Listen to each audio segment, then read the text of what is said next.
Sexta-feira, 13 de setembro de 2024. Sejam todos muito bem-vindos a mais um dia na graça do Senhor.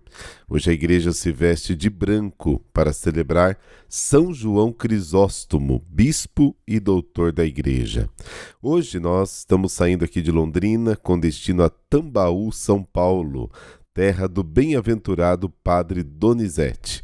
Diz aí nos comentários se você já ouviu falar dele. E desculpa essa minha voz hoje, que a renite está atacada, mas eu não deixo vocês. Todos os dias, o Evangelho do Dia.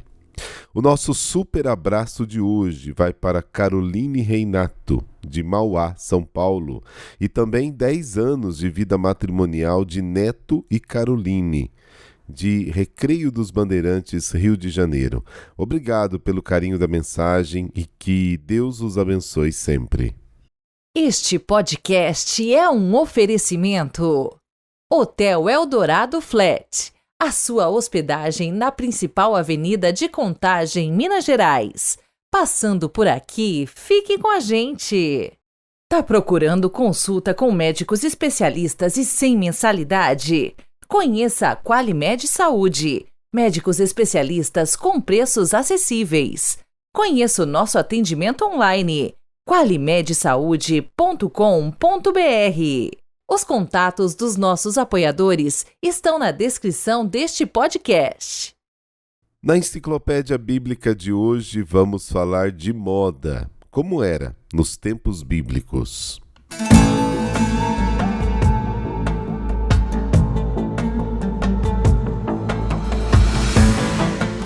Bom, primeiro que não é muito fácil saber os detalhes dos modos de vestir dos israelitas. Nós temos algumas representações daqueles tempos e descrições da própria Bíblia, mas às vezes é difícil até harmonizá-las.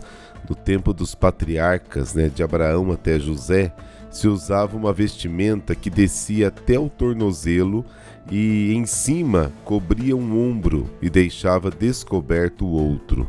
Parece improvável que fosse tecida, porque a borda superior era diagonal e a parte inferior recortada. Era confeccionada de peles e tiras de lã feltrada. É possível que os homens usassem um pano curto de linho ou couro preso por um cinto e em cima uma espécie de camisa em forma de T com mangas curtas. Os cintos eram feitos de lã e às vezes muito decorados. Provérbios capítulo 31, versículo 24, descreve a mulher ideal e diz que ela tece panos para vender e negocia cinturões. Tanto homens como mulheres muitas vezes usavam uma roupa de baixo ou túnica com o mesmo desenho, às vezes decorada com faixa, e por cima uma peça de linho ou lã com franjas. A diferença principal entre a vestimenta masculina e a feminina era que a feminina era mais colorida. Também na época do Novo Testamento, a túnica e o manto eram as vestimentas básicas. A túnica grega era maior, embora o cinto permitisse encurtá-la, e muitas vezes não tinha mangas. Eram usadas mantos de muitos tipos diferentes, mas só os cidadãos romanos podiam vestir a toga romana. E é isso aí. Semana que vem vamos abrir um novo capítulo. Vamos falar de mineração, o ouro e a prata nos tempos bíblicos.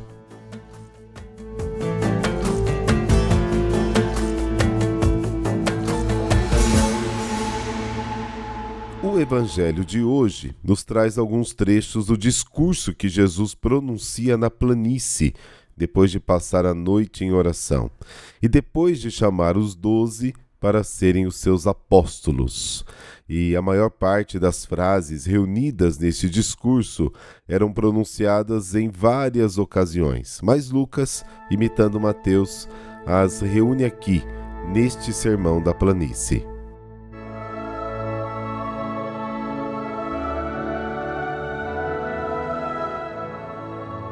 pelo sinal da Santa Cruz, livrai-nos Deus, nosso Senhor, dos nossos inimigos. Ó Deus, força dos que em vós esperam, que fizestes brilhar na vossa igreja o bispo São João Crisóstomo, por admirável eloquência e grande coragem nas provações. Dai-nos seguir os seus ensinamentos e robustecer-nos com a sua invencível fortaleza. Amém.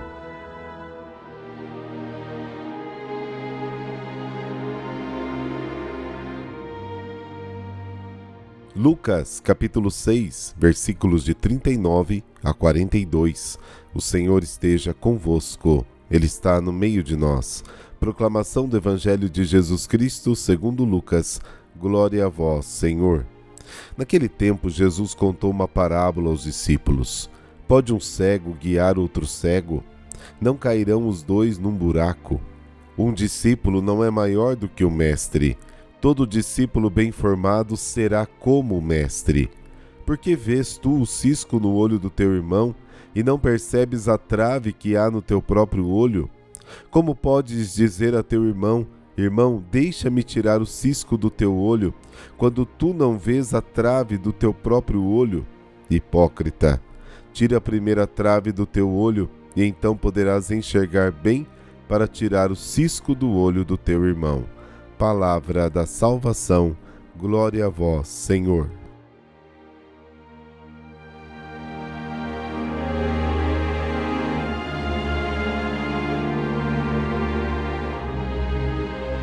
O mandamento: sede misericordiosos como vosso Pai é misericordioso, 6, versículo 36, é o principal caminho para a salvação.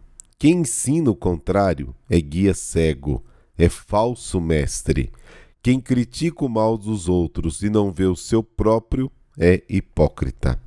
Só a misericórdia pode salvar o homem do mal, porque é aquele amor que não leva em conta o mal e o transforma em bem. A cegueira fundamental é a de não se considerar necessitado da misericórdia de Deus. Segue ao discípulo que não experimentou a misericórdia de Deus que lhe foi dada em Jesus Cristo, e por essa razão as suas ações são impiedosas. O mal que condeno no meu irmão é sempre uma coisa pequena em comparação com o mal que cometo ao me arrogar o direito de julgá-lo. Esta é a gravidade do julgamento. O verdadeiro mal não é tanto o mal que se faz, mas sim a falta de misericórdia que impede a sua redenção.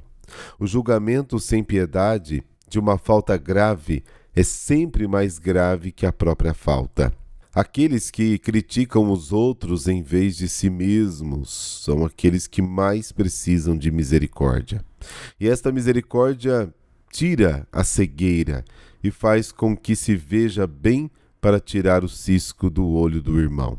A única correção possível é o bom olho do perdão e da misericórdia.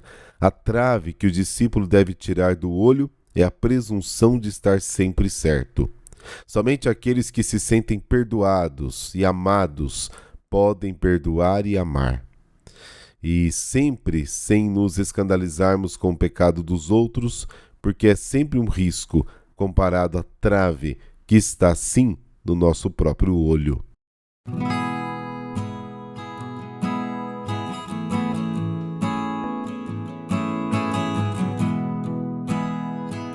São João Crisóstomo, bispo e doutor da Igreja.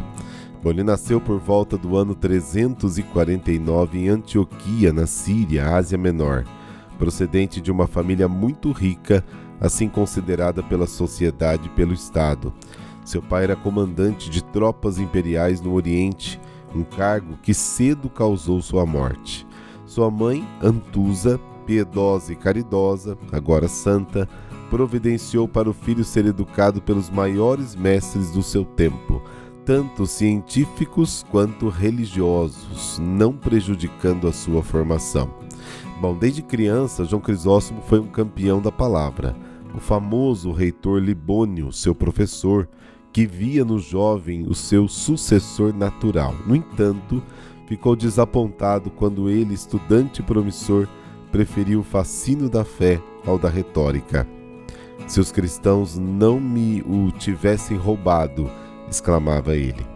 Na verdade, João foi roubado pela atração que nutria pelas palavras sagradas, que estudava com atenção no círculo de amizades de Diodoro, futuro bispo de Tarso.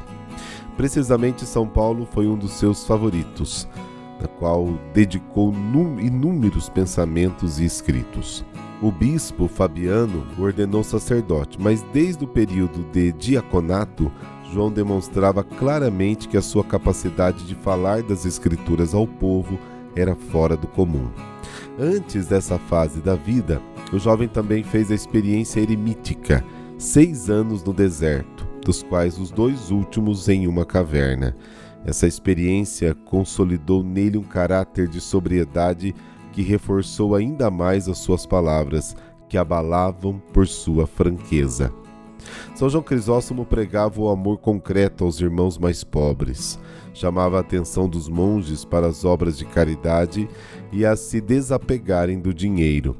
Exortava os leigos a evitar a teia de aranha da devassidão. Enfim, dava mais espaço ao espírito e menos à carne. João foi um moralista no sentido positivo do termo, em uma época em que extrair dos provérbios bíblicos normas de comportamento coerentes com a vida de um batizado era bastante normal. Em 397, quando tinha 50 anos, aconteceu uma grande mudança. São João Crisóstomo estava em Constantinopla para suceder o patriarca Nectário. Mudou sua função, teve maior visibilidade e proximidade da corte, mas quem não mudou nada foi o próprio João. Aquele que combatia a corrupção, que lotava os palácios do poder bizantino, continuou fiel ao seu estilo.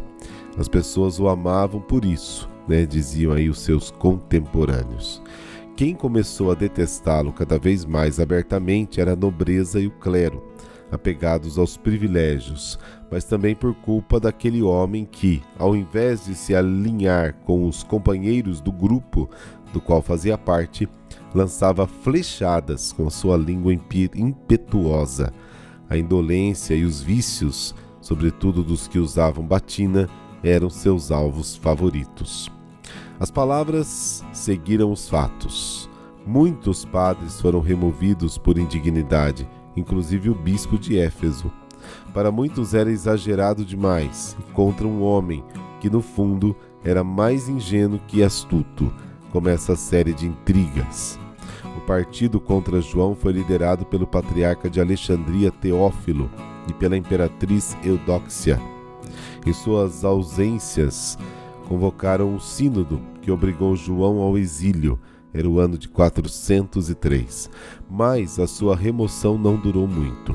Por furor popular, João Crisóstomo voltou para Constantinopla, porém seus adversários relançaram o desafio. No dia 9 de junho de 404, uma nova condenação o afastou do centro do império. O antigo eremita deparou-se com uma solidão forçada. São João Crisóstomo foi condenado ao exílio, mas essa expulsão da cidade provocou revolta tão intensa na população a ponto do bispo ser trazido de volta para reassumir o cargo. Entretanto, 2 meses depois, foi exilado pela segunda vez. Agora, já com a saúde muito debilitada, ele não resistiu. João, chamado Boca de Ouro, como foi apelidado mais tarde, morreu em 407, em Comana, no Ponto.